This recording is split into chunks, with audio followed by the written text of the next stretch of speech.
पल के लिए सोचिए, अगर आज स्ट्रेट ऑफ हॉर्मुज बंद हो जाए तो क्या होगा? क्या आपकी गाड़ी का पेट्रोल महंगा हो जाएगा? क्या गैस सिलेंडर की कीमत अचानक बढ़ जाएगी? और क्या दुनिया एक बड़े युद्ध की तरफ बढ़ रही है?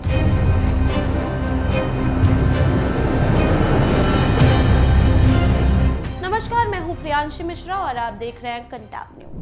आज की खबर सिर्फ एक फोन कॉल की नहीं है, बल्कि ये पूरी दुनिया की राजनीति, कूटनीति और अर्थव्यवस्था से जुड़ी हुई एक बड़ी कहानी बताती है, जिसे समझना अब बेहद जरूरी है।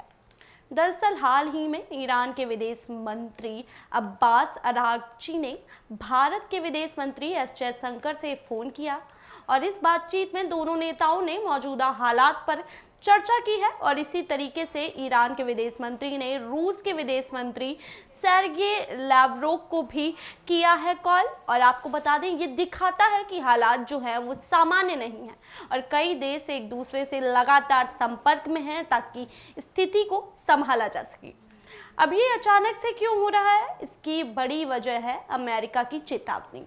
डोनाल्ड ट्रंप ने ईरान को साफ कह दिया है कि अगर हॉर्मुज स्ट्रेट को खोला नहीं गया तो ईरान के कुछ अहम ठिकानों जैसे बिजली संयंत्रों और पुलों को नुकसान पहुंचाया जा सकता है। और इस तरीके की चेतावनी से तनाव और बढ़ गया है, क्योंकि यह सीधे सीधे दबाव बनाने जैसा हो रहा है। आप समझते हैं कि यह स्ट्रेट ऑफ हॉर्मुज इतना इम्पोर्टेंट क्यों है? ये वही एक समुद्री रास्ता है और इसके जरिए दुनिया का बड़ा हिस्सा तेल और गैस का व्यापार करने में सहायक है।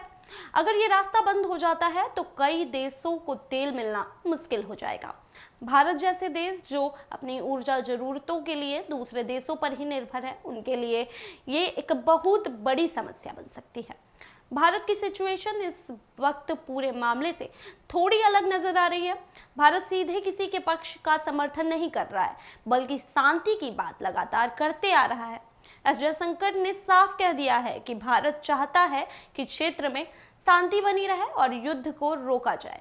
भारत लगातार कोशिश कर रहा है कि बातचीत के जरिए समाधान निकले और हालात बिगड़ने से बचे रहे। और दूसरी तरफ ईरान का रुख भी काफी सख्त है। अब्बास अरागची ने कहा है कि अमेरिका और इजराइल उनके देश के कई बड़े हिस्सों को निशाना बना रहे हैं, जिसमें औद्योगिक क्षेत्र है, अस्पताल है, स्कूल है और रिहायशी इलाके हैं, यानी जहां लोग रहते हैं।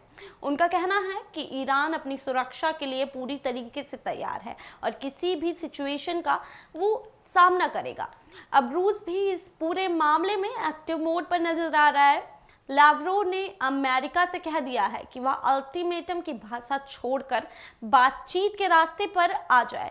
और इसका मतलब यही है कि रूस भी चाहता है कि तनाव कम हो जाए और समस्या का हल बातचीत से निकले, ना कि किसी एक युद्ध के माध्यम से।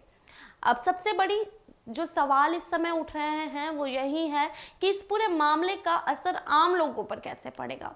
अगर स्ट्रेट ऑफ हॉर्मुज में किसी तरीके से कोई रुकावट आ जाए तो सबसे पहले तेल और गैस की सप्लाई जो है वो प्रभावित हो जाएगी।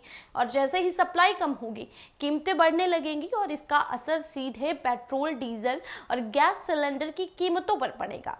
और इसके अलावा उर्वरक यानी खेती में इस्तेमाल होने वाली चीज़ों की भी कीमतें जो हैं वो बढ़ सकती हैं और इसका असर सीधे तौर पर किसानों पर पड़ेगा और धीरे धीरे खाने पीने की चीज़ों पर भी दाम बढ़ जाएंगे। यानी महंगाई तो बढ़ेगी और आम आदमी की जिंदगी पर भी इसका गहरा असर छूट जाएगा। भारत इस सिचुएशन को लेकर काफ़ी ज़्यादा अलर्ट मोड पर है। भारत का ध्यान इस बात पर है कि ऊर्जा की सप्लाई बनी रहे और किसी तरीके की रुकावट ना आए। भारत लगातार कूटनीतिक स्तर पर काम कर रहा है ताकि तनाव कम हो जाए और सिचुएशन कंट्रोल में रहे। हालांकि एक बात साफ है कि अगर ये तनाव बढ़ गया है तो इसका असर सिर्फ एक क्षेत्र तक सीमित नहीं रहेगा, या पूरी दुनिया को प्रभावित करेगा। और तेल की कीमतें बढ़ेंगी तो अंतर्राष्ट्रीय बाजारों की जो अस्थिरता है वो बन जाएगी और कई देशों की अर्थव्यवस्था पर भी इसका असर पड़ेगा। अब ऐसे में सोचने वाली बात यही है कि क्या ये तनाव युद्ध में बदल सकता है या फिर बातचीत से हल अब कोई निकल पाएगा। क्या अमेरिका और ईरान अपने अपने रुख पर अड़े रहेंगे या फिर कोई बीच का रास्ता निकलता है? और क्या भारत इस पूरे संकट से खुद को सुरक्षित रख पाएगा?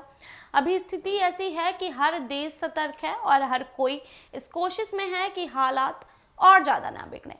लेकिन ये भी सच है कि अंतर्राष्ट्रीय राजनीति में चीजें कभी भी बदल सकती हैं। एक छोटा सा फैसला भी बड़े बदलाव ला सकता है।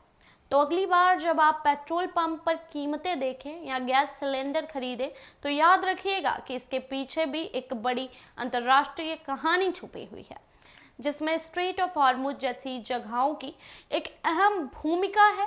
आप क्या सोचते हैं कि क्या ये तनाव आगे बढ़ेगा या बातचीत से भी कोई हल निकल पाएगा?